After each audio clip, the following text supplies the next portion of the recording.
안녕하세요 여러분, 수익률 상승에 도움을 드리고 싶은 헬퍼입니다. 금일 진행은 간단한 마감 시황 설명드리고요. 그 다음에 이제 프로그램 매매 살펴보고, 그 다음에 이제 코스피 200 선물, 코스닥 일중 수급 차트 살펴보고요. 그 다음에 이제 9월 선물 만기 이후로부터 이제 현 선물 수급 추이, 연초 이후로부터 현물에 대해서 이제 코스피, 코스닥 간단하게 차트 살펴보도록 하고요.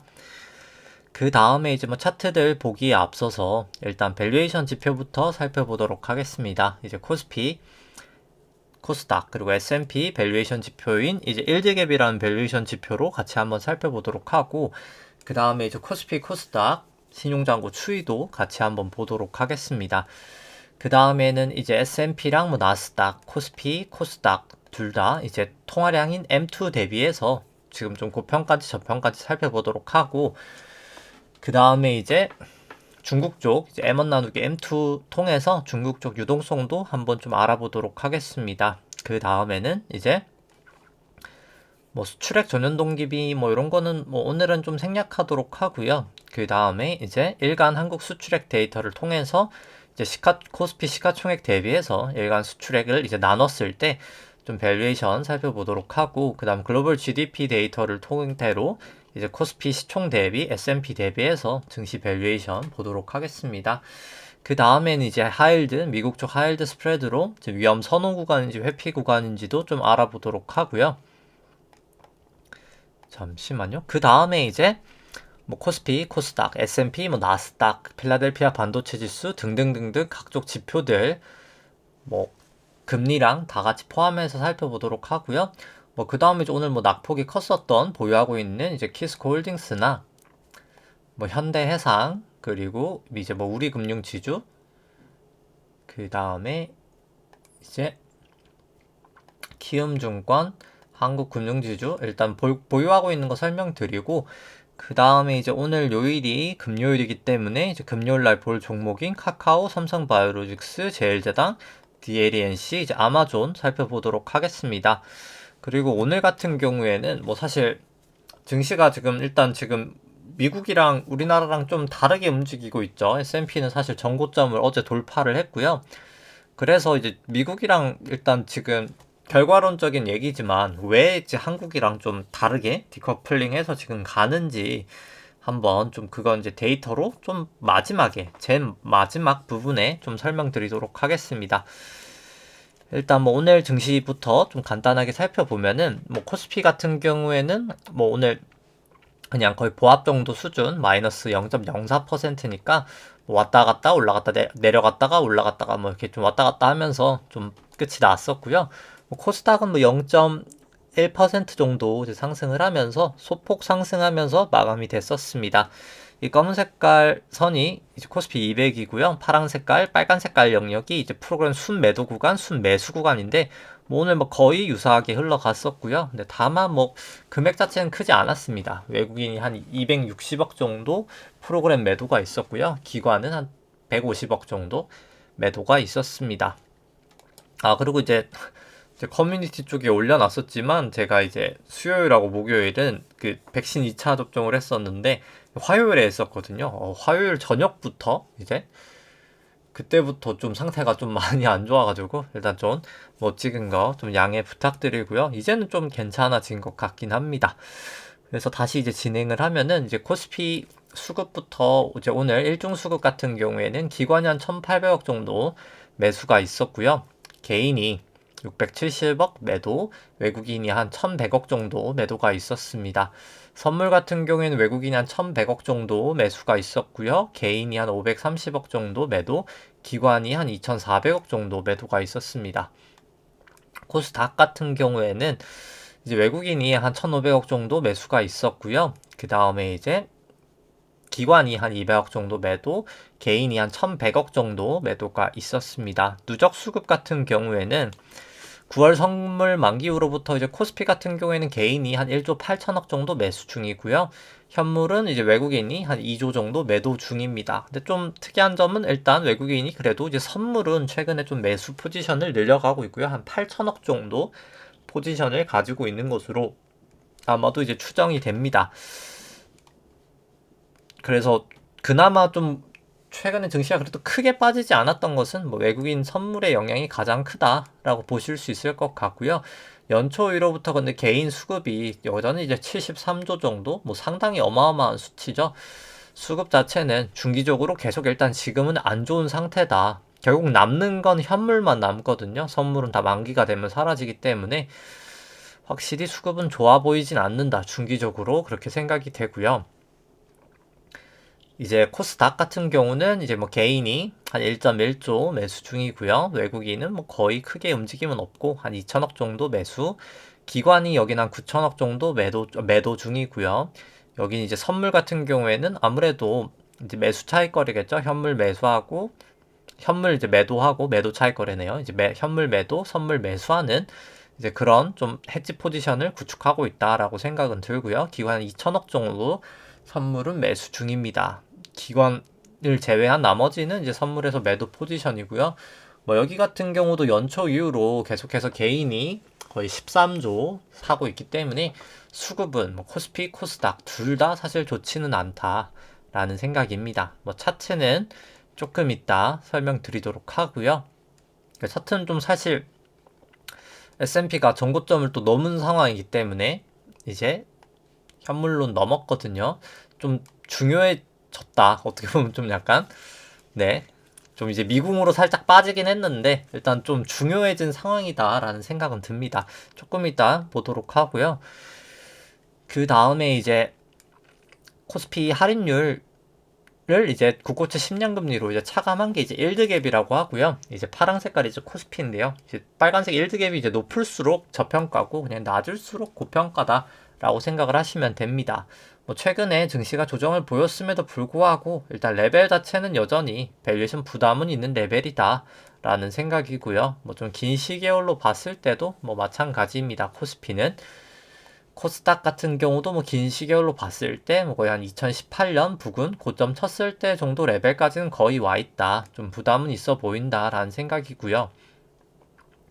그 다음에 이제 코스피랑 코스닥 같이 있는 걸 봤을 때 미국은 점점 더 밸류에이션 부담이 있는 구간으로 더욱더 가고 있어 보이고요.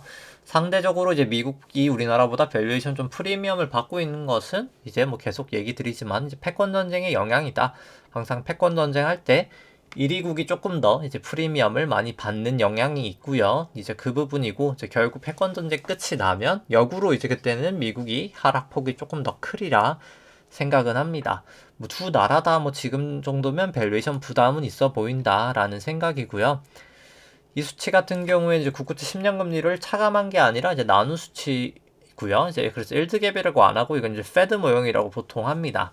금리에 조금 더 이제 민감한 모형인데 증시가 이제 하락했음에도 불구하고 특히 우리나라 같은 경우에는 그럼에도 불구하고 이제 금리가 계속 올라가다 보니까 좀 밸류에이션 부담이 충분히 있어 보이는 구간까지는 온 것 같다라는 생각이고요.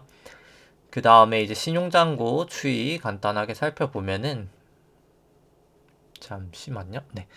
코스피랑 뭐 코스닥 합산 신용잔고 같은 경우에는 이제 23조 한 7천억 정도 되면서 뭐 조금씩 다시 또 증가를 하고 있습니다.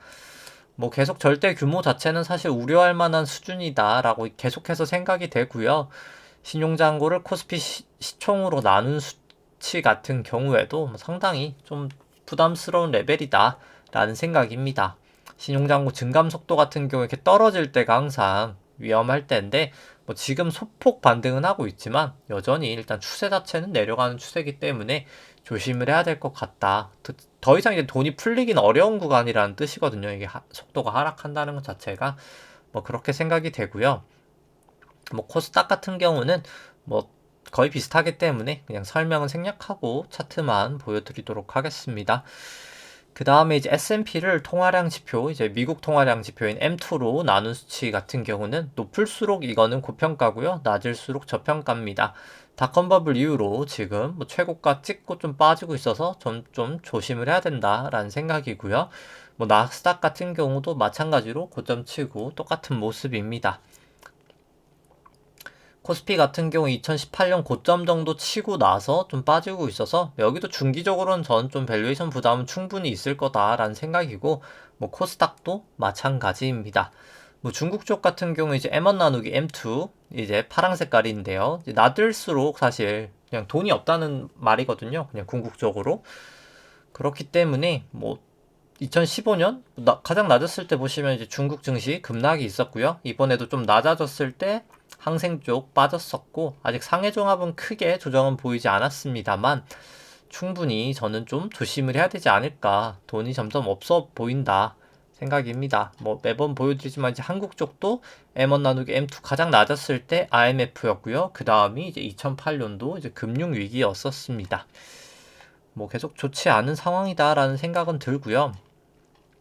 그 다음 이제 일간 수출액 대비해서 이제 시가총액 봤을 때 과거 이제 고점 부분 다 넘었기 때문에 파란색으로 봤을 때 넘었다가 현재도 내려와서 좀 안 좋은 추세다. 밸류에이션 상도 좀 안 좋아 보인다. 라는 생각이고요.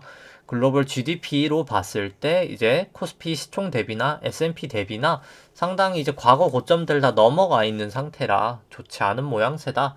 뭐 글로벌 GDP 대비해서도 밸류에이션 부담은 있어 보인다. 라는 생각입니다.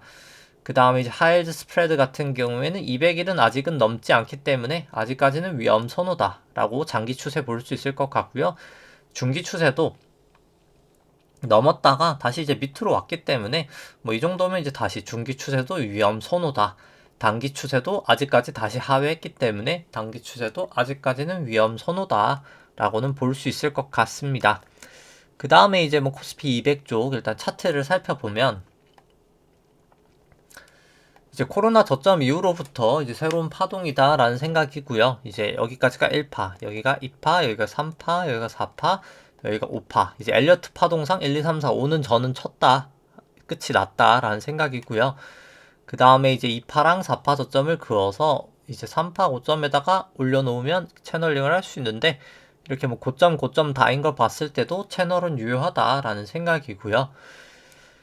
그래서 일단 여기서 5파 고점은 쳤다라는 생각이고 그 다음에 이제 여기가 A파 여기가 이제 B파 내려가는 건 이제 ABC로 빠지거든요. 여기가 이제 C파가 저는 좀 끝은 나지 않았나 라는 생각입니다. 그래서 이제 5파 고점이랑 B파 고점이랑 이렇게 그어서 A파 저점에 그어봤을 때 뭐 여기도 이제 저점 다운 걸 봤을 때 채널은 유효했던 것 같고 여기를 이제 넘어섰기 때문에 뭐 저는 좀 B파지 않을까라는 생각이긴 합니다. 이제 여기가 A, B, C로 큰 A가 나오고 이 C가 이제 1, 2, 3, 4, 5로 나왔고 B 정도는 나오지 않을까. 이 B는 아마도 뭐 엘리어트 파동상으로 뭐 한 406에서 422 정도까지는 반등을 하지 않을까. 일단 뭐 그렇게 보고 있고요. 근데 이제 뭐 보기에 따라서 여기 이제 이 마지막 C파가 이제 1, 2, 3, 4까지는 뭐 맞을 것 같은데 여기 이제 5가 1, 2, 3, 4, 5여도 뭐 크게 이상은 없긴 하거든요. 뭐 이렇게 된다고 쳐도 여기가 지금 완벽하게 파동이 깔끔하게 익히는 건 아니어서 그래서 뭐 그럴 가능성도 아예 배제는 할 수는 없긴 합니다. 근데 이제 빠지더라도 일단 결국 국내는 한 번은 좀 올라가지 않을까. 일단 뭐 그런 생각이긴 하고요. 그리고 조금 있다 제 데이터를 토대로 왜 이제 국내랑 좀 지금 미국이랑 좀 다르게 움직이고 있나. 국내 같은 경우에 사실 떨어지고 좀 낙폭 크게 만회를 못했잖아요. 근데 이제 S&P 같은 경우 보시면은 뭐 선물 같은 경우는 아직 전고점을 못 넘었지만 사실 전고점을 넘었거든요. 이미 하락폭을 다 만회하고 이게 왜 조금 차이가 났는지 조금 설명드리도록 하고요. 일단 뭐 지금 당장 국내도 좀 애매하긴 합니다. 제가 봤을 때 이제 올라간다 치더라도 조금 이렇게 조정 보였다가 올라가거나 아니면 설사 뭐 이게 그냥 4였고 뭐 5일 가능성도 있긴 하고요. 지금은 아직까지는 좀 방향성이 조금 명확하진 않은 단계다 라는 생각입니다. 항상 이제 A파 다음에 이 B파가 되게 애매하긴 하거든요. 이게 어디까지 갈지도 애매하고 뭐 대충 어디까지 가겠다는 알겠지만 이게 모습 자체도 좀 애매해서 이제 이럴 때는 막 크게 무리는 안 하는 게 좋지 않을까 생각은 합니다. 그래서 뭐 저 같은 경우에 그냥 나스닥이랑 코스피랑 둘 다 그냥 선물 해치를 해서 그냥 해치 비율을 그냥 100%뭐 계속 그냥 지금 맞춰 놔 있는 상황이고요. 그래서 일단 뭐 그냥 일목균형표 괴선상으로 봤을 때는 아직 뭐 기준선 넘지 못하고 이제 20일 날 기준선 부근 딱 닫고 조정을 보이고 있긴 하죠. 이제 그래서 뭐 아직 추세는 조금 뚜렷하진 않다. 그냥 추세는 좀 애매한 상황이다 라는 생각입니다. 기준선 하회하고 있고 전환선은 상회하고 있지만 26일 프랭스팬도 역전되고 있고 뭐 그런 상황이다 라고 보여지고, 근데 다만 뭐 장기 추세상으로는 결국은 더 빠질 것 같다. 결국은 이제 좀 장기적으로 봤을 때 뭐 RSI도 그렇고 MACD도 그렇고 뭐 전환선, 기준선 이격도도 그렇고 뭐 여러 가지 상 구주봉이나 삼주봉 봤을 때 길게는 더 빠질 것 같지만 좀 중단기적으로는 저는 빠져서 올라가든 그냥 올라가든 조금은 더 올라가지 않을까. 국내는 뭐 일단 그렇게는 보고 있습니다. 그 다음에 이제 뭐 코스피 같은 경우도 뭐 차이가 안 나서 생략하도록 하고요. 뭐 코스닥 같은 경우는 뭐 이제 크게 여기도 이제 구름대 거의 하단 부분 120일 이동평균 부근에서 일단 좀 저항을 보였었는데, 뭐 저는 일단 개인적으로 여기를 넘긴 좀 어렵지 않을까라는 생각인데, 뭐 일단 이걸 넘냐 마냐를 일단 좀 봐야 되지 않을까 싶습니다. 뭐 제차 200일 이동평균선이 빨간 색깔이 200일 이동평균선인데 뭐 여기를 하회하면 뭐 저는 좀 내려갈 하방 확률이 좀 높다. 기준선이랑 이제 깨버린다고 하면 생각은 일단 들기는 합니다. 뭐 저는 사실 계속 조심은 해야 될 구간이다라는 생각은 하고요. 사실 뭐 우리나라나 미국이나 그건 뭐 마찬가지고 뭐 코스닥 150도 뭐 크게 차이는 없다라고는 생각을 합니다. 이제 S&P 같은 경우에는 전고점이 어제 넘었거든요. 그래서 이제 난감해지긴 했습니다. 좀 애매해지긴 했거든요. 이제 여기가 그럼 이제 1파, 2파, 3파, 뭐 4파까지는 오케이였던 것 같은데 이제 이 5파가 되게 연장이 되면서 모습 자체가 애매했는데, 그럼 이게 1 그냥 2, 3, 4, 5인가? 에 대해서도 물음표고, 아니면 여기가 A고 이게 불규칙 B라고 A 다음에 B가 이 5파 고점보다 더 높게 올라가는 게 있긴 하거든요. 뭐 자주 나타나는 건 아니지만 뭐 또 아예 없는 현상도 아니기 때문에 그럼 불규칙 B인가? 라고도 생각이 돼서, 근데 중요한 건 좀 애매한 겁니다. 결국 불규칙 B라는 게 뭐 그렇게 자주 나타나는 패턴도 아니어서 이게 더 갈 수도 있다 라는 생각도 들긴 합니다. 이제 미국 쪽은 정고점을 이미 넘어버렸기 때문에 이제 S&P 그냥 지금 이건 선물인데 현물로는 넘었거든요. 그래 조금 약간 애매하다. 이제 여기 같은 경우도. 근데 이제 왜 이런 애매한 현상이 났는지 좀 말미에 설명드리도록 하겠습니다. 그래서 일단 원래는 여기가 A, B, C고 여기가 이제 A, B, C, B고 이렇게 C로 빠지지 않을까 했는데, 일단 그게 조금 지금 그냥 A, B, C로 끝나고 그럼 이제 5파인가? 마지막 이게 5파인가? 라는 생각도 물음표가 들긴 하고요. 근데 이제 결국 이제 말미에 설명을 드리겠지만, 제가 봤을 때 이번에 11월에 이제 FOMC 하면은 테이퍼링 발표를 할 거거든요. 아마도 매우 높은 확률로. 근데 이제 그렇게 되면 지금 미국 증시를 받치고 있는 게 낮은 실질금리인데, 이 실질금리가 유지가 안 될 거거든요. 낮은 레벨에서. 근데 이제 그때 그럼 과연 여기서 5%를 갈 수 있을까? 에 대해서는 사실 펀더멘털적인 측면에서 상당히 좀 큰 의문이 들긴 해서, 일단 저는 여기가 5보다는 불규칙 B일 확률이 좀 높다라는 생각을 더 가지고 있기 때문에 일단 아직까지는 해지를 다 들고 있습니다. 그냥 100%로. 근데 이제 확실히 이제 뭔가 깨진다라는, 이제 위로 간다는, 오파라는 근거가 있다라는 게 좀 보여지면 그때 조금 대응을 할 생각입니다. 왜냐면 뭐 이제 FOMC가 얼마 안 남았죠. 이제 11월 FOMC가 얼마 안 남았기 때문에 뭐 캘린더를 한번 보실까요? 잠시만요. FOMC가 이제 얼마 남지 않았기 때문에 11월 FOMC가 보시면은 11월 FOMC가 어차피 여기 11월 4일에 발표가 되거든요. 이제 우리나라 시간으로 이제 4일날 새벽 3시쯤에 이제 발표가 됩니다. 아마 이때 테이퍼링 발표를 할 가능성이 이제 매우 높긴 하거든요. 그래서 얼마 남지 않았기 때문에 뭐 저는 좀 더 지켜봐도 되지 않을까라는 그냥 스탠스입니다. 뭐 제가 해지를 해놓는 게, 해지를 한 게 안 한 것보다는 뭐 엄청 위험한 것도 아니고 그냥 상승 포텐셜을 조금 더 포기를 한다, 뭐 그 정도기 때문에 일단 좀 해지를 하고 지켜보려고 하고 있습니다. 이게 B일지 4파 조정 A, B, C는 이제 확실한데 이제 여기가 O냐 아니면 그냥 B냐의 문제일 것 같다. 나스닥 같은 경우는 아직까지는 넘지는 않았고요. 이제 여기 오파라고 생각했던 고점을 넘지 않아서 일단 뭐 좀 상황을 봐야 되지 않을까라는 생각이네요.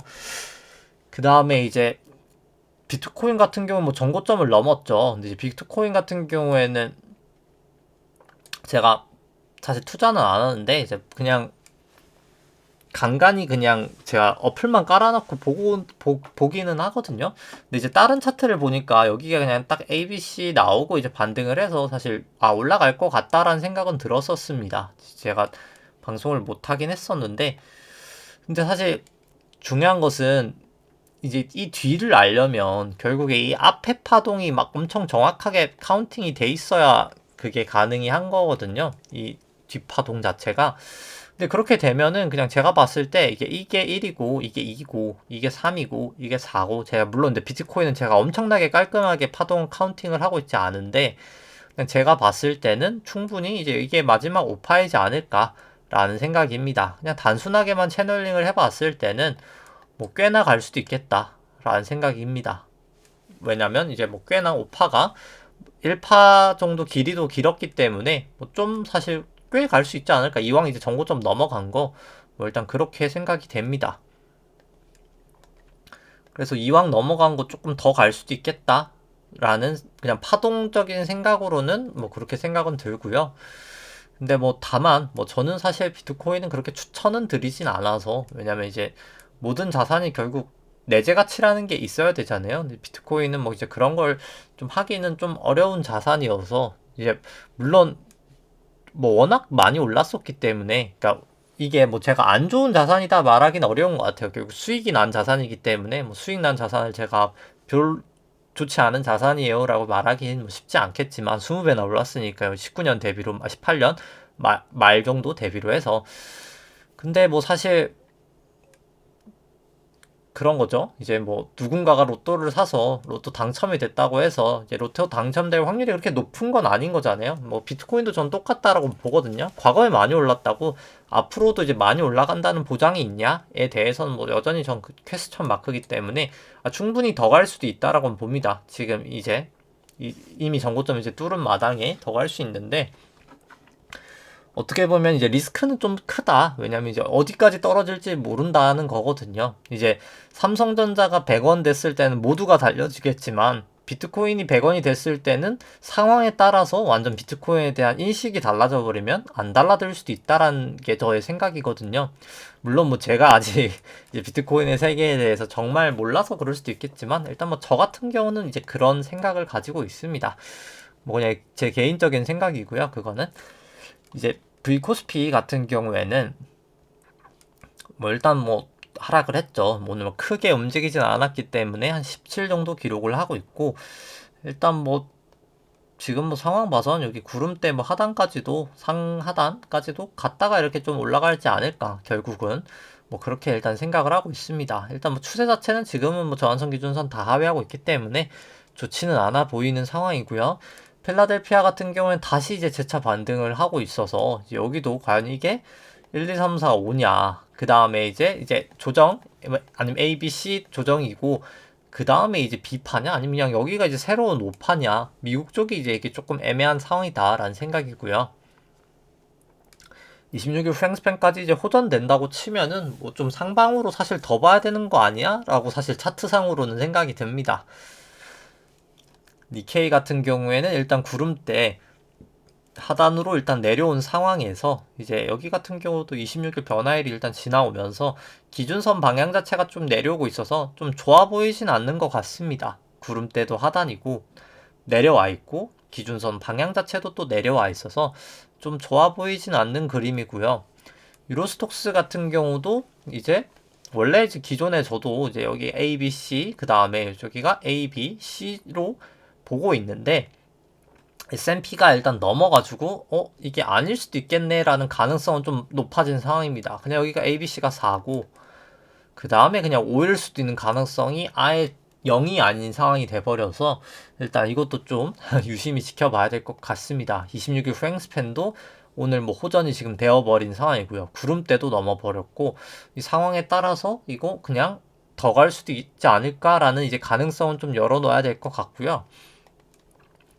항생 같은 경우도 이제 26일 후행스팬. 근데 여기 같은 경우야 뭐 B파가 나올 거라고 보고 있는 상황이어서 그냥 A, B, C, B 정도는 계속 나올 것 같다. 뭐 이게 B가 당연히 이제 A, B, C 이런 식으로 가긴 하겠지만 반등은 있을 것 같고요. 뭐 상해 종합 같은 경우는 뭐 일단 계속해선 전 좀 좋게 보진 않습니다. 중국적인 유동성도 그렇고 뭐 여러 가지 측면에서 좀 추세가 뭐 아주 나쁘다라고까진 애매하지만 뭐 그래도 기준선 아래 뭐 26일 프랭스팬 역전돼 있기 때문에 뭐 굳이 지금 미리 뭐 갈 필요는 없다라는 생각이고요. 뭐 달러 인덱스는 일단 이 기준선에서 여기서 좀 지지를 받고 있긴 한데 여기를 이제 깨냐 안 깨냐의 문제다. 이제 밑으로 깨냐 위로 다시 반등하냐인 것 같고요. 원달러 같은 경우 이제 기준선 자체도 일단 깨져 버린 상황입니다. 여기서 이제 고점을 쳤다라는 생각이고요. WTI 같은 경우도 이제 좀 약간 슬슬 위태위태가 해 보이긴 하거든요. 이제 그래서 좀 충분히 내려올 수 있지 않을까. 근데 사실 조금 이따 설명드리겠지만 이렇게 WTI가 역으로 이제 내려오는 상황이 사실 저는 좀 증시에는 부담이 될 수 있는 상황이다 라는 생각입니다. 좀 의아해 생각하실 수도 있을 것 같은데 일단 좀 그렇게 생각이 되고요. 금 같은 경우는 뭐 일단 실질금리 여전히 낮은 수준 유지하고 있어서 버티고 있는데 뭐 결과적으로 결국 테이퍼링을 하게 되면 테이퍼링이 끝나고일지 하는 과정일지 한다고 발표를 하는 순간일지 모르겠지만 결과적으로 실질금리는 올라갈 수밖에는 없고요. 그때 이렇게 실질금리랑 반대로 움직이는 금은 빠지고 그 다음에 이제 다시 올라가지 않을까. 그때 올라갈 때 이제 좀 잘 매수를 하면 되지 않을까 싶습니다. 국고채 10년물 우리나라 같은 경우에 이제 재차 반등은 하고 있는데 뭐 저는 좀 사실 조정은 좀 이제 결국은 좀 보이지 않을까라는 뷰지만 일단 뭐 추세 자체는 좋은 추세다라고 보여지고요. 미국채 같은 경우에 저는 이제 오파가 이게 오파다라고 보여지기 때문에 이게 오파다라고 보여지기 때문에 정고점은 사실 좀 넘고 나서 그 다음에 조정이 보이지 않을까라는 생각입니다. 뭐 그 다음에 이제 오늘 키스코홀딩스가 뭐 오늘뿐만 아니라 최근에 좀 하락이 컸었죠. 일단 뭐 가장 큰 게 제가 봤을 때 이 기관 쪽 매도 때문인데 이제 한투밸류가 아직까지 잔여 물량이 계속 있거든요. 그 부분의 물량이지 않을까라는 생각이고 일단 중요한 것은 이 120의 이동평균선 약간 주황색이라고 할 수 있겠죠. 여기서 이제 좀 계속 지지를 잘 해줬었는데 여기가 이제 깨진 게 가장 좀 뼈아프긴 하네요. 이제 여기가 깨져서 이제는 그냥 200일 이동평균선 말고는 그냥 허허벌판이거든요. 그래서 일단 아무것도 이제 받쳐줄 게 없다. 결국 이제 기술적인 그런 분석을 했을 때 200일 이동평균선 하나만 있어서 일단 뭐 그게 좀 부담이 되는 상황인 것 같습니다. 그래서 뭐 저 같은 경우에 물량이 좀 많아서 뭐 사실 매도를 못 하고 있는데 이제 사실 소액인 분들은 그냥 이제 기술적으로 매도를 했다가 뭐 제차 120일 이동평균선 상회하면 뭐 그때 매수하셔도 뭐 충분히 되지 않을까. 근데 사실 좀 아쉬운 게 있다면 뭐 제가 대주주라면 뭐 사실 이 현재 뭐 사실 이 회사가 펀더멘탈로만 봤을 때는 현재 주가 한 19,800원 정도 되고요. 나머지 실적 전망치 이 정도 나온다라고 했을 때 보유 현금이랑 향후 실적 감안했을 때 한 67,000원은 내야 되는 회사거든요. 한 239% 올라서. 근데 사실 주가가 뭐 이렇게 뭐 19,800원이면 뭐 사실 3분의 1이니까 진짜 무슨 대형마트 무슨 할인 행사도 아니고 뭐 엄청나게 이제 사실 떨이인 상황이잖아요. 근데 이렇게 뭐 기관에서 사실 팔 물량이 있으면 저 같은 경우에 자사주 매입을 그냥 한 번 더 하면 될 텐데 이제 그 기관 물량 다 받아주면 될 텐데 일단 뭐 여기도 참 나쁘게 표현하면 이제 좀 고리타분한 회사긴 한 거죠. 이게 약간 좀 이 회사 좀 자체가 좀 약간 새로운 이제 그런 주주 환원이나 뭐 약간 이런 트렌드를 좀 지금은 따라가지 못하고 있는데 근데 여기 같은 경우에 사실 그럴 지식이 없는 회사라고는 전혀 생각하지 않고요. 실제로 이제 과거 제가 키스콜딩스 예전에 이제 매수 영상 올린 것도 있는데 언제 올렸는지 모르겠는데 한 이 정도 부근에 올렸던 것 같은데 거기 영상에 올린 것도 있지만 이제 과거 여기서 되게 이제 금융을 잘 해가지고 막 거의 열 몇 배씩 수익이 잘 났던 회사거든요. 이제 근데 중요한 것은 다 이제 대주주 본인들을 위해서 했었습니다. 이제 소액주주들을 위해서가 아니라 대부분 이제 소액주주는 좀 피해를 그 당시에는 봤었고요. 이제 지주 전환을 하면서 뭐 이렇게 좀 했던 과정들이 있었기 때문에. 근데 지금 같은 경우는 어떻게 보면 저는 이제 대주주랑 소액주주가 이제 이해가 좀 일치해지는 상황이라고 보거든요. 지금 이제 키스코 홀딩스 주가 자체가 올라가는 게 대주주 입장에서 나쁜 상황이 아니기 때문에. 근데 이제 그래서 충분히 좀 할 때가 됐는데 일단 뭐 아직까지는 계속 안 하고 있어서 이제 그 부분에 이제 사실 키스콜딩스가 수급이 좋은 회사가 아니잖아요. 왜냐면 매도 물량 자체는 한국 밸류 때문에 계속 튀어나오는데 매수 자체가 이제 누군가 이제 받아주는 사실상 이제 주포라고 말하는 주포가 없어서 이게 좀 이렇게 끌고 올 때는 이제 외국인이 어느 창구가 좀 끌고 왔는데 이제 아마 마이클 버리 그쪽 회사 이제 사이언 캐피탈이었던 것 같은데 일단 지금 당장은 이제 그게 없는 거 부재가 하기 때문에 이제 매도는 있고 매수는 없으니까 뭐 당연히 내려가는 건 이제 당연한 상황이다라고 보여집니다. 26일 후행 스팬도 이제 이 후행 스팬이 아니죠. 이제 26일 후행 스팬 여기서 역전되면서 좀 상황이 안 좋아졌었고 기준선 방향 자체도 이제 어제 사실 내려오면서 전환선이랑 이제 26일 딱 지나면서 고점 대비로 좀 안 좋은 상황이 되고 있는데 일단 뭐 좀 최악의 경우에는 뭐 꽤나 조정이 올 수도 있지 않을까. 올라간 것도 사실 뭐 적은 부분은 아니기 때문에 폭 자체가 뭐 좀 조정은 충분히 있을 수 있지 않을까. 이제 그 다음에 좀 끌어올릴 수 있지 않을까 라는 생각도 듭니다. 왜냐면은 뭐 구주봉으로 보더라도 RSI는 이제 매도 시그널이 나오고 있고요. 뭐 3주봉으로 보더라도 볼린저 밴드 치고 나서 좀 빠지고 있어서 일단 여기도 MAC도 그렇고 언제든 좀 기술적 조정이 올라간 만큼 좀 빠질 수 있는 건 가능할 것 같다. 근데 결국 그 빠지고 나서 저는 더 가지 않을까. 뭐 일단 그렇게는 생각을 하고 있습니다. 그 다음에 뭐 현대해상 뭐 살펴보면은 현대해상은 이제 오늘은 보합이었고요. 여기도 이제 볼린저 밴드 좀 타다가 이탈은 해서 언제든 좀 조정 가능성은 있다. 라는 생각이긴 합니다. 이제 국내 금리도 저는 좀 조정은 언제든 가능하다.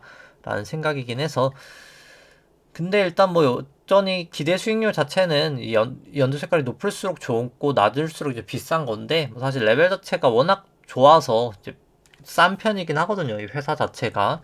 그래서 사실 중기적으로는 더 충분히 갈 수 있는 회사다라는 생각입니다. 뭐 실질 금리를 봐도 그렇고요.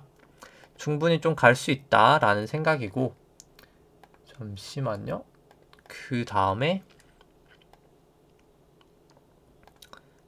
현대해상 말고 뭐 그냥 우리금융지주도 이제 가지고 있기 때문에 근데 여기도 이제 좀 도지 모양도 나오고 볼린저 밴드 이렇게 타다가 좀 오늘 긴 꼬리도 좀 나와서 여기 좀 꼬리가 있죠 이제 그래서 뭐 기술적인 조정 자체가 이제 좀 나올 수 있는 상황이 아닌가 라는 생각입니다. 좀 가능성은 좀 충분히 있다라는 생각은 들고요. 근데 추세 자체는 좋은 건 맞는데 그냥 캔들상으로 봤을 때는 뭐 조금 약간 싸다 뭐 그 정도 느낌인 것 같고요. 우리 금융지주 같은 경우에는 뭐 사실 근데 여기도 상당히 뭐 여러 가지 이제 예보 관련된 지분 매각 이슈도 있고 해서 사실 다른 은행 지주 비해선 상당히 싸거든요. 이제 다른 은행 지주는 기대 수익이 한 15%밖에 안 되는데 뭐 여긴 거의 한 18% 정도 되고 있기 때문에 배당도 그래서 여기는 뭐 6에서 7% 수익률 기대가 되고 있는 회사기 때문에 딴 데보다 사실 뭐 금융 지주사 중에서는 뭐 가장 저렴해서 뭐 결국은 저는 좀 올라가지 않을까라는 생각입니다. 단기 조정이 좀 있더라 하더라도 그렇게 생각은 되고 그 다음에 이제 뭐 증권주 이제 키움이랑 한국금융지주 같은 경우에는 이제 좀 낙폭이 과다했었기 때문에 여기 A파 끝나고 나서 저는 이제 B파 정도 반등이 있을 것 같아서 이제 이 부근 정도에서 매수를 했던 것 같고요. 한 10월 8일 한 이 정도 샀던 것 같습니다. 제가 생각하기에 뭐 이 정도 날에서 일단 산 상황입니다. 그래서 뭐 지금 당장은 뭐 크게 뭐 문제도 없고 크게는 뭐 이탈은 없어서 뭐 일단 좀 지켜볼 생각이고요. 한국금융지주 같은 경우도 뭐 일단 계속 좀 지켜볼 생각입니다. 일단 뭐 아직까지는 추세에는 문제가 없어서 좀 지켜볼 생각이고요. 키움이나 뭐 한국금융지주 같은 경우도 기대 수익률은 워낙 낙폭이 컸기 때문에 사실 실적은 상당히 좋죠. 저는 뭐 기대 수익률은 상당히 좋은 수준이다. 과거 대비해서 주가는 싼 편에는 속한다 라는 생각이고, 그 다음에 이제 금요일 날 볼 종목들 뭐 카카오, 삼성바이오로직스, 제일제당, DLNC, 이제 아마존 살펴보면은, 카카오부터 뭐 먼저 보면은, 잠시만요. 카카오 같은 경우 현재 주가 12만 7천 원 정도 되고요. 나머지 이제 실적 전망치 이 정도 나온다 라고 감안을 했을 때 뭐 그냥 지금이 적정한 수준이다. 뭐 딱 비싸지도 않고 싸지 않다 라는 생각이고, 뭐 절대가치 평가가 아니라 이제 상대가치 평가로 봤을 때는 당연히 이제 과거보다 엄청나게 주가가 많이 올랐기 때문에 최근에 빠지긴 했지만 밸류에이션 부담이 상대적으로는 충분히 있다라는 생각입니다. 기대 수익률이 상당히 낮은 상황이긴 하고요. 과거 대비해서는. 그 다음에 이제 차트 살펴봤을 때 일단 뭐 여기도 그냥 A, B, C 다음에 이제 B 정도 반등이지 않을까 싶고, 뭐 결국은 이제 어딜지 모르겠지만 C 반등이 더, C 하락은 저는 좀 더 있을 거다 라는 생각입니다. 뭐 좀 중기적으로는 좀 더 빠지지 않을까 라는 생각이긴 하고요. 좀 더 올라갈 수는 있겠지만 결국은 빠질 것 같다 는 생각이고, 그 다음에 삼성바이오로직스 같은 경우 현재 주가 88만원이고요.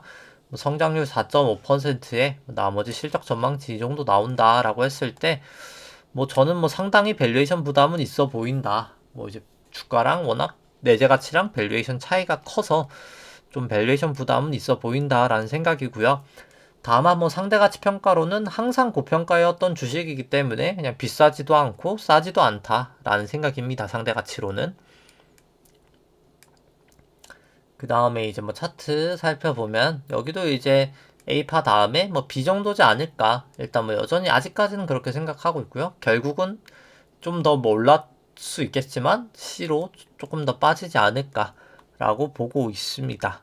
그 다음에 이제 뭐 제일제당 같은 경우에 현재 주가 39만원 정도 되고, 뭐 나머지 실적 전망치 이 정도다 라고 했을 때 뭐 한 56% 정도 상승 여력은 있다라는 생각이고요. 기대 수익률로 봤을 때는 뭐 그래도 싼 편이다 라는 생각입니다. 비싸 보이진 않고요.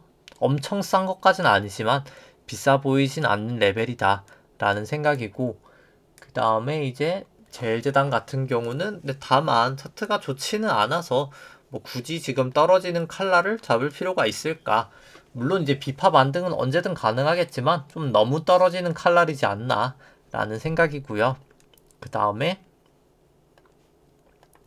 DLNC 같은 경우 현재 주가 한 13만원 정도 되고 나머지 실적 전망치 이 정도다 라고 감안을 했을 때 뭐 저는 한 170% 그래도 상승 여력은 있다 라는 생각입니다. 그 다음에 이제 뭐 상대가치 평가로 봤을 때 뭐 시계열이 긴 건 아니지만 뭐 상당히 그래도 싼 레벨이다.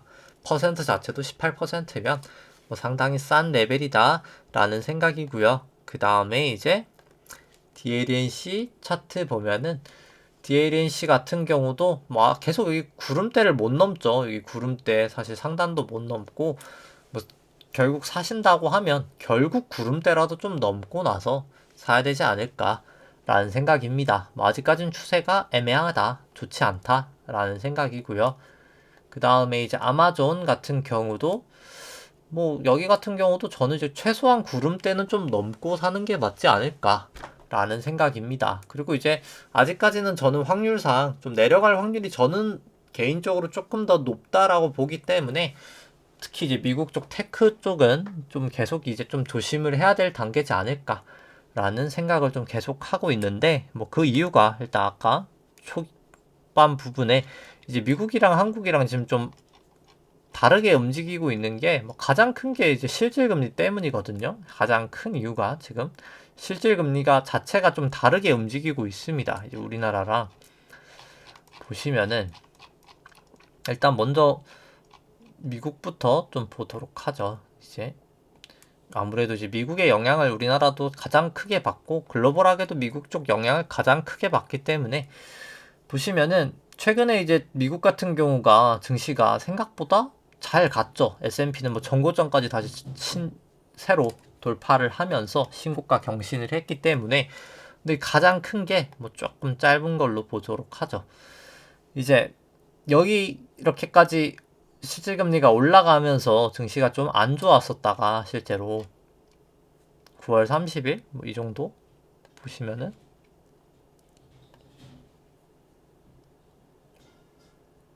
계속 이제 올라가면서 거의 바닥 칠 때가 9월 30일이죠.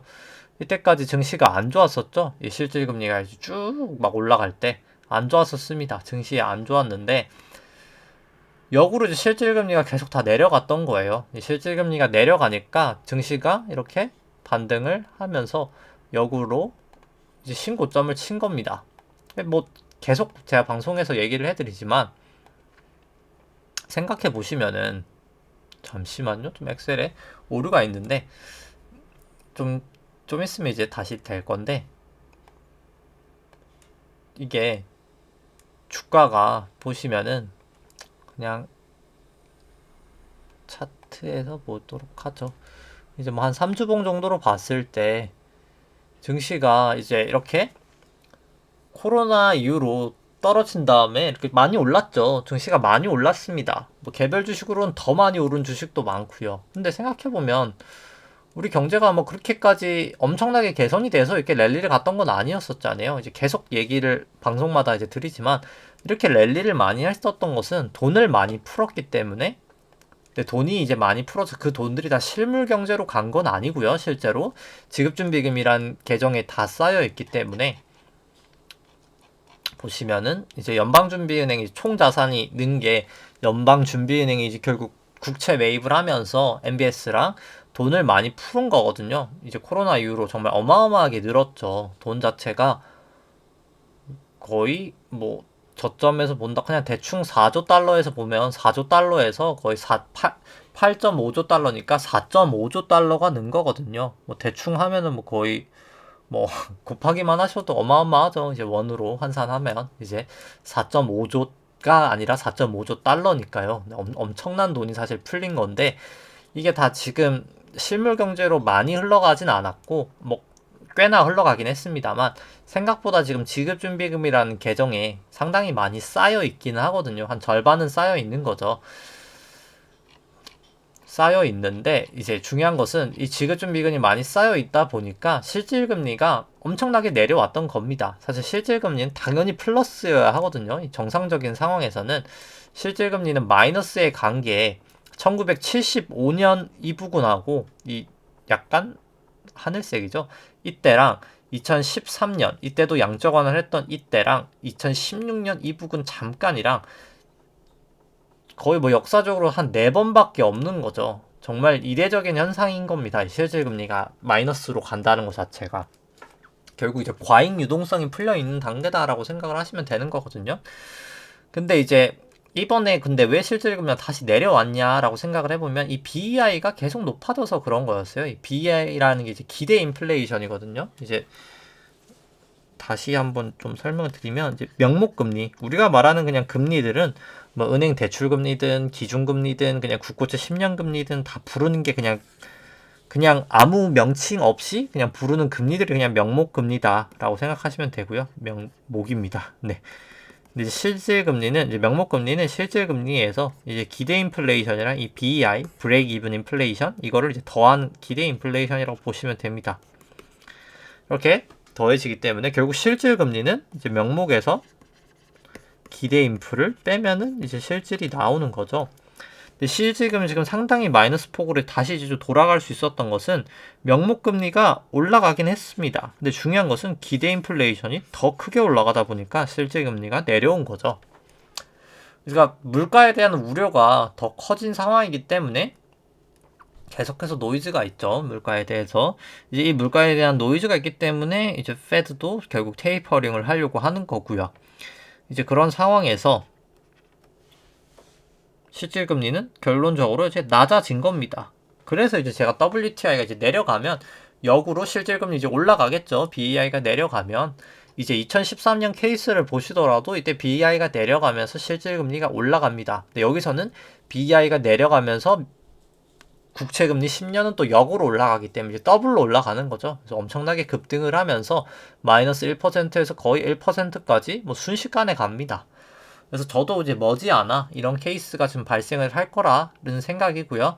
이렇게 됐을 때 지금 증시가 올라갔던 게 뭐 펀더멘털적인 측면 때문에 올라갔던 게 아니었기 때문에 실질금리가 낮아서 올라간 거거든요. 근데 결국 이 실질금리가 이제 올라갈 겁니다. 이제 시간의 문제지 결국엔 올라갈 거예요. 이제 그런 상황이기 때문에 저는 사실 좀 조심을 해야 된다. 미국 쪽 특히나 미국 쪽은 좀 많이 조심을 해야 될 것 같다라는 생각입니다. 특히 이제 이 BEI가 이제 꺾일 때 BEI가 꺾이면서 국고채 10년까지 튀면 뭐 가장 최악인 상황인데 뭐 저는 이제 그 가장 최악의 상황이 나올 수 있지 않을까라는 생각이고요. 이제 한국 같은 경우가 먼저 좀 조정을 보였던 게 뭐 너무 많으니까 제가 좀 차트를 좀 지우죠. 뭐 이 정도면 될까요? 너무 많을까요? 네. 일단 뭐 살펴보시면은 이 약간 이 뭐라고 해야 될까? 이 오염된 강의 색깔이라고 할까요? 약간 좀 이 잔디색 뭐 이렇게 잔디 색깔인 게 국고채 10년 금리고요. 약간 이 에메랄드색이라고 해야 될까요? 약간 좀 네, 뭐 약간 초록색까지는 아니고 이제 좀 세피아 색깔 이런 색깔이 이제 BEI 이제 브레이크 이븐 인플레이션입니다. 이 주황색이 이제 실질 금리고요. 근데 보시면은 그냥 이건 좀 짧은 걸로 볼까요? 이제 국고 3년은 그냥 지워버리고 이 우리나라 같은 경우는 보시면 실질 금리가 최근 들어서 계속 반등을 했었거든요. 꽤나 계속 뭐 지금 살짝 내려오긴 했습니다만 그럼에도 불구하고 주추세는 우리나라는 좀 반등의 추세였기 때문에 상대적으로 우리나라는 좀 상승을 못한 상황이다 라고 보실 수가 있습니다. 미국에 비해서 BEI가 생각보다 많이 못 튀었죠. 근데 가장 큰 이유는 우리나라는 이미 금리를 이제 올리고 있는 단계이기 때문입니다. 이제 그거의 차이가 크다라고 보시면 됩니다. 미국은 쉽게 말해서 아직까지 그냥 압력 밥솥 안에서 기준금리랑 올리지도 않고 아직까지 테이퍼링을 하지도 않았기 때문에 이 물가에 대한 압력이 계속 들끓고 있는 상황이다라고 치면은 우리나라는 어떻게 보면 지금 부동산 가격 이제 결국 부동산 가격도 물가랑 똑같은 거거든요. 그냥 부동산도 결국 그냥 건물의 가격인 거잖아요. 어떻게 보면 이제 물가의 그냥 하나의 인디케이터 그냥 딱 그냥 지표에 불과한 거거든요. 근데 그 부동산 가격이 튀는 걸 어떻게 보면 궁극적으로 좀 잡기 위해서 이미 금리를 한번 올렸죠. 올리고 나서 이번 아마 11월 달에도 올릴 거고요. 아마 이제 내년 초에도 또 올릴 겁니다. 뭐 제가 생각하기에 최소 1.25에서 최대 2%까지는 지금 올릴 것 같고요. 최대는 물가의 상황에 따라서 뭐 더 갈 수도 있는 상황이기 때문에 일단 지금 시장 컨센서스는 1.25에서 뭐 많이 가면 2%다라고 보고 있는 상황입니다. 그래서 우리나라 이미 기준금리 인상에 드라이버를 걸었죠. 이미 시동을 걸었기 때문에 BEI가 묶여 있는 거고요. BEI가 묶여 있다 보니까 국고금리는 그렇게 많이 못 떨어진 상황에서 실질금리는 올라가고 있는 겁니다. 추세 자체가. 그렇기 때문에 좀 약간 증시가 비실비실하다. 이고 근데 역으로 생각하면 실질금리가 이미 꽤나 올 만큼은 와서 우리나라에선 사실 실질금리의 영향은 생각보다 크지는 않을 수 있다. 근데 결국 우리나라 이제 명목금리 쪽에 더 영향이 크지 않을까. 근데 결국 근데 또 금리 계속 인상하다 보면 이 BI 자체도 또 빠지긴 하겠죠. 근데 그러면 또 실질금리 좀 더 갈 수 있다. 근데 미국만큼의 영향은 덜 받을 거다. 왜냐면 이미 우리나라는 매를 먼저 맞긴 했다. 뭐 이 정도로 생각을 하시면 될 것 같습니다. 그래서 뭐 저 같은 경우에는 결국 돌고 돌아서 미국이 더 좋아 보이진 않는다. 왜냐면 우리나라는 이미 뭐 굳이 표현을 하자면 뭐 이미 이제 떨어진 상황이고 미국은 이제 떨어져야 될 상황이기 때문에 좋아 보이지 않고 그냥 계속해서 얘기 드리지만은 지금 이제 증시의 상승분 자체가 실질금리가 낮아서이기 때문에 예대율로 항상 많이 제가 설명을 드렸었죠. 이 예대율이 과거에 이제 증시 고점일 때는 항상 예대율 100%였거든요. 돈이 많이 풀려서 이제 실제 시장으로 돈이 이제 흘러가서 실제로 이제 증시가 버블이 왔다면 이번 증시는 돈은 풀리질 않았습니다. 실제 시장 자체로는 예대율 59%밖에 안 되거든요. 돈이 이제 실물 경제로 흘러가진 않았지만 그냥 돈 자체가 너무 많이 그냥 금융시장에 풀린 거죠. 사실 실물 경제로 풀려야 될 돈이 그냥 주식판으로 다 간 겁니다. 주식판, 코인판, 채권판으로 뭐 그냥 부동산으로 다 흘러 들어간 거예요. 왜냐면 이제 그 이유는 실질금리가 낮으니까, 뭐 계속해서 이제 얘기 드리지만 이 실질금리가 낮으니까 실질금리가 그냥 낮다는 게 이렇게 생각을 하시면 돼요. 이제 기업 밸류에이션 할 때 결국 이제 할인율이잖아요. 이제 함수가 결국 기업 실적 R-G인데 이게 이제 성장률, 이게 이제 기업의 가치다. 가장 간단하게 이게 기업 실적이고 이게 이제 할인율이고 이게 성장률이고 인데 기업 가치를 높이려면 실적은 당연히 좋아야 될 것이고 성장률도 높아야 되고 마이너스 차감이니까요. 분모에 할인율은 낮아야 되겠죠. 근데 기업 실적은 이 BEI랑 어떻게 보면 같이 간다라고 보시면 됩니다. 당연히 이제 BEI 물가가 높아지면 당연히 실적도 좋아질 수밖에 없겠죠. 이제 근본적으로 이 기대 인플레이션 높다는 것 자체가 경기도 어느 정도 개선이 된다는 말이고, 그냥 물건 가격 자체가 높아지면 사실 실적이 명목적인 실적 자체가 뻥튀기가 되는 거긴 하거든요. 근데 이제 물론 이게 마진율이랑 영향은 끼치지만 기본적으로 이제 BEI 자체가 높아질 때는 일반적으로 기업 실적 자체는 좋아지는 게 일반적이긴 합니다. 실제 물가랑 또 BEI는 좀 다르긴 하거든요. 완벽하게 똑같지는 않기 때문에. 근데 이 BEI가 높아지는 건 보통 이제 기업 실적엔 긍정적이어서 좋은 건데, 그래서 이제 사실 미국 쪽은 올라갔던 거고요. 뭐 성장률도 여기랑 이제 똑같은 영향을 끼치는 거고, 이 실질금리 자체가 이 할인율에 영향을 미치는데 이 BEI가 올라감으로써 명목금리는 올라갔지만 BEI가 더 튀었기 때문에 실질금리는 내려갔죠.